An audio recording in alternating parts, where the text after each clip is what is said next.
Thoughts are the activities of our minds that go on throughout the day. It's that chatter that we listen to. Social psychologists tell us we have one whale of a lot of thoughts. Some studies show that we have 24,000, 28,000 thoughts a day, some as many as 70,000, 74,000 thoughts a day. I guess it depends on how you define thoughts. But what that means simply, there's a chatter going on in our minds all day long. And most of that chatter is what we might call the ego voice that leads us much more into pain or suffering, fear, takes us away from our centeredness, takes us away from peace. On the other hand, there's another voice that is there, but it's not so present. It's not so easily available. It's that quieter voice. It's often been referred to as that still, small voice. It's the one where we only hear it if we quiet down that chatter in our minds. So that's a necessity for all of us to be in tune with those thoughts.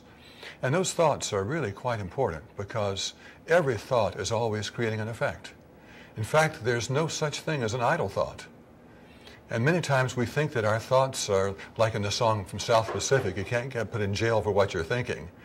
The fact is, you may not get put in jail, but it can cause all sorts of problems. It can cause problems in our bodies because every cell listens to every thought that we think. Every thought that we think changes our body chemistry, which is an emotion. And that emotion goes and communicates through the cells, and we have happy cells, or we have sad cells, or we have jittery, anxious cells in the body. And those thoughts don't just stop there. They're not encapsulated in the skull. They're reaching out to the whole universe and everybody around us having effects. So every thought is very, very powerful as a source of creation. In fact, even a lot of the creation stories we have throughout history and various cultures portrays God as speaking or having a thought. In the Jewish Christian tradition, and God said, let there be light, let there be firmament, those kind of things is what was in that creation myth.